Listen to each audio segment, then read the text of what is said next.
we start in France, where the leader of the far-right National Rally Party, Marine Le Pen, has slammed a verdict that was handed down today by a court in Paris. The court found her guilty of embezzlement of European Parliament funds. In a television interview this evening, Le Pen described the ruling as a, quote, political decision and proclaimed her innocence. She's now expected to serve a 2-year prison sentence outside jail with an electronic bracelet. The judge also banned Le Pen from seeking public office for 5 years with immediate effect. Her lawyer says that she will appeal. Le Pen said the conviction effectively ends her run for the next presidential election, which is expected in 2027, but she stressed it definitely does not mean the end of her political career. Anne-Elisabeth Moutet is the Paris correspondent for the Daily Telegraph. She has more now on Marine Le Pen's TV appearance after the verdict. What she says essentially it could be summed up by the fixes in. This was a pre-decided verdict. It's not, it is not legit. It is an accusation against the National Rally for political reasons, and she is taking absolutely no responsibility for what she actually covered or did herself. And what about her decision to appeal? Is there any chance that the appeals process could wrap up before the 2027 presidential election? It's possible, but it's not. It would have to be speeded up a bit because French justice is very slow. The problem too is that yes, she may appeal, but the only thing that really is a political problem for her is the fact that the ineligibility sanction starts immediately. It's a little-known law, not very often used. That is still subject to Constitutional Council ruling, but it's very unlikely that this will happen in time for her. So if she can't run for office in 2027, is this the end of Marine Le Pen's political career? It could very well be the end of her career. It's 2 years to 27, unless there's a presidential election beforehand, is a long time. And more people in the rally like her. They see her as human, sort of friendly, motherly even. But they also have noticed that she lost 3 presidential elections, and they begin to think that she will not win because it's not in her. So the candidacy of Jordan Bardella is actually sort of had been gaining traction before. Bardella himself has promised that he would take Marine Le Pen as his PM if he's elected president, which sounds like to a National Rally voter like the best of both worlds. But that's a political promise, and we do not know what he will decide 2 years from now. Well, what do you say, Anne-Elisabeth? Does he have what it takes to carry the National Rally Party by himself?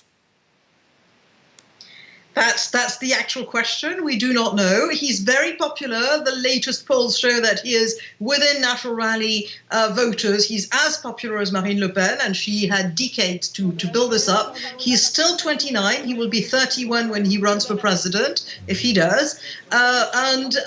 He's very slick. He's very talented, he's hardworking. He's also somebody who doesn't really read for pleasure, or indeed very often. We're not sure that he read the book that he's supposed to have written, his autobiography.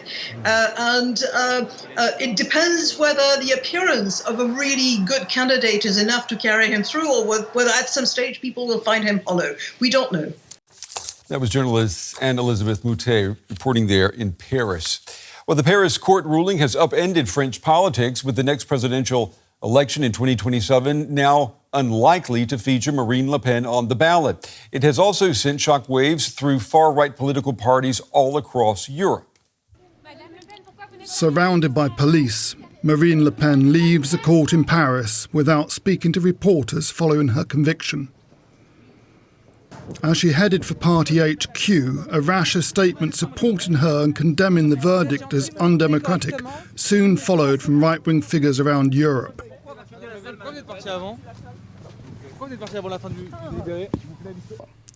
Je suis Marine. I am Marine, Hungarian Prime Minister Viktor Orban posted on X as the National Rally leader was told she was barred from seeking public office for 5 years. Before the verdict, Le Pen, who was hoping to win the French presidential election on her 4th attempt in 2027, said it would mean political death for her.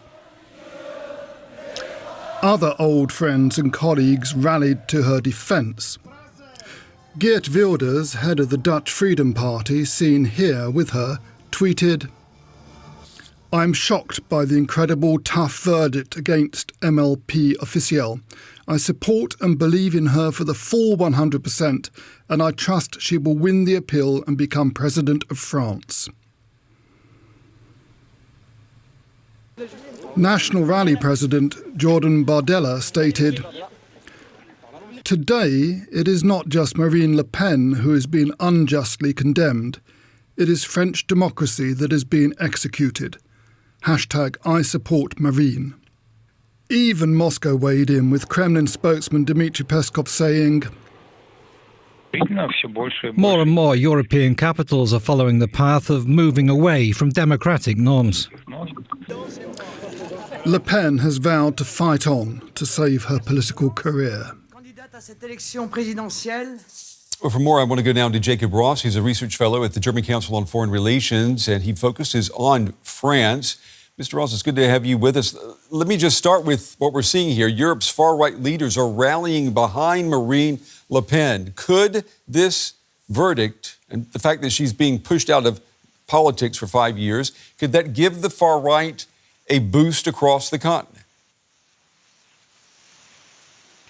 Well, at least for now, we see that the messaging seems to come from many different places. You mentioned that Salvini from Italy has been weighing in, Geert Wilders from the Netherlands, Viktor Orban from Hungary, but also transatlantic. We saw some reactions coming from the US, from the Trump administration, trying to frame this verdict as political and not indeed a jurisdictional decision. And this further strengthens the impression that there's a common sense of far-right populists across Europe and across the Atlantic, really, that they are being combated by jurisdictional means increasingly, since they can't really be controlled politically. And in France, we will see how this will play out, and if a majority of the public, or let's say people beyond the electorate of the Rassemblement National, will buy into that narrative. Could Marine Le Pen, could she argue that by pointing to Donald Trump and saying that he is a convicted felon, and yet he still was elected U.S. president again? Could she say, look at that, and then look at me, I've been convicted of embezzlement and I can't even hold public office for 5 years? I mean, would that strengthen this narrative of her being a victim and making her more of the martyr? Well, it certainly could, but Marine Le Pen in the past has been very reluctant to draw any parallels to the US and US politics. She sees Trump, Musk and Vance and the likes and their potential influence on French politics and European politics very critically. A main difference, by the way, to her party leader, Jordan Bardella, who's now seen as a potential new candidate for the next presidential elections. So I wouldn't expect Marine Le Pen herself drawing these parallels, but it will certainly be something that the French far-right and other European far-right parties will try to establish, this transatlantic link to Donald Trump, but also to different European countries, say to Romania, where one of the presidential candidates was barred from running in the election, or to Brussels, where some people are discussing to restrain voting rights for Hungary, but really for Viktor Orban. Marine Le Pen, she has been the face of the French far-right for quite a while now, especially for the National Rally Party. Is this party without her? Are they lost? Well, I mean, many people were surprised by how little the party seemed to be prepared for this specific scenario. Many people expected Marine Le Pen to be, or this verdict for her and her former colleagues at the European Parliament. But apparently only few people within the Rassemblement National, including Marine Le Pen, really thought about this potential from barring her right away from running for office in 2027. And so, yes, the party seems a bit lost at this very moment. I think they are struggling to really come up with a convincing narrative. They have launched this online petition asking French voters to sign in to protest against what they call lawfare, basically against their political project. But I think that the Rassemblement National will struggle to go ahead without Marine Le Pen as the clear leader or candidate for the next presidential elections. But interestingly, I think that many other parties in the French political system will do so too, because they have been so focused on this particular candidate. They have been discussing options for the first and second round in 2027.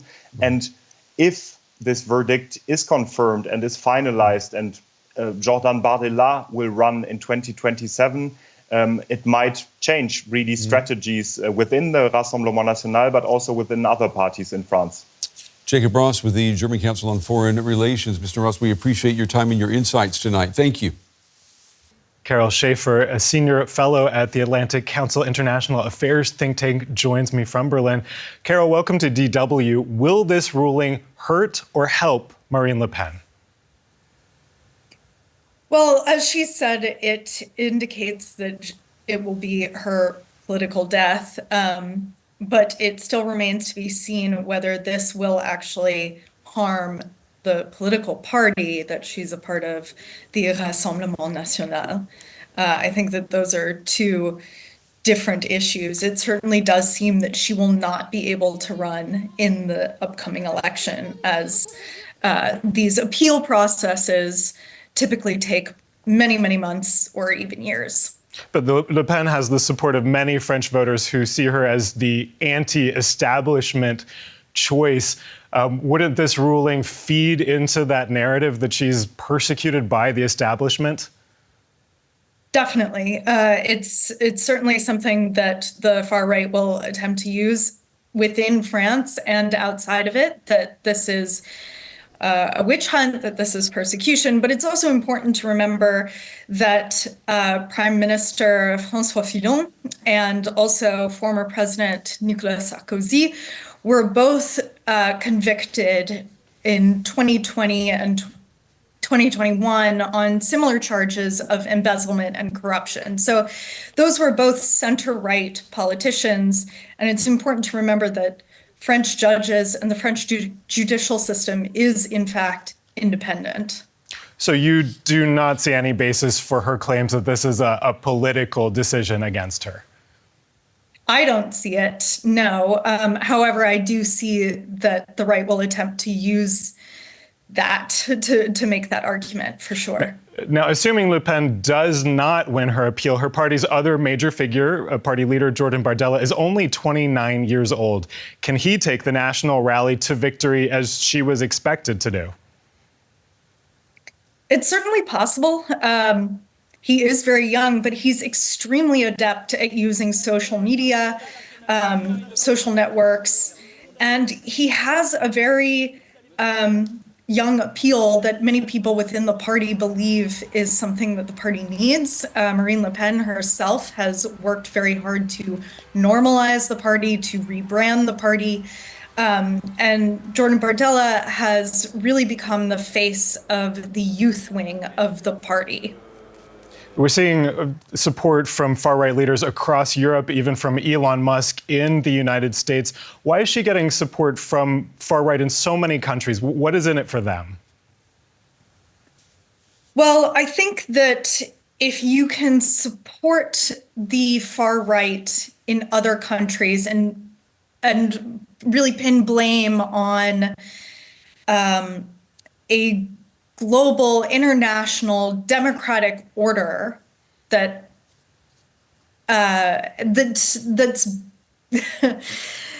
if you can cast light on that and suggest that it's not to be trusted, that's something that will help you as a far-right anti-institutionalist party. If you can cast doubt on institutions abroad and at home, that helps far-right parties because they are fundamentally anti-institutionalist. And looking at this not just in France, but across many countries, how can democracies like France counter this far-right narrative that the establishment is trying to undermine them and undermine the will of the people, as they would say?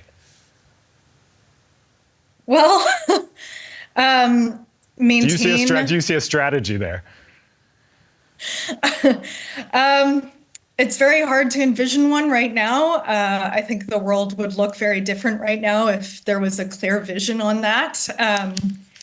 But I think maintaining a commitment to rule of law and to continue to point out that the rule of law is being applied equally. Again, I think that this will embolden far-right supporters, Le Pen and Rassemblement National supporters within France. But I think it will mobilize people outside of France even more because they don't have this context of, again, François Fillon, Nicolas Sarkozy, and these other examples of the French courts taking these leaders to court and holding them accountable. So I do think that there can be that argument made within France. And that is a commitment to rule of law that I hope every democracy maintains.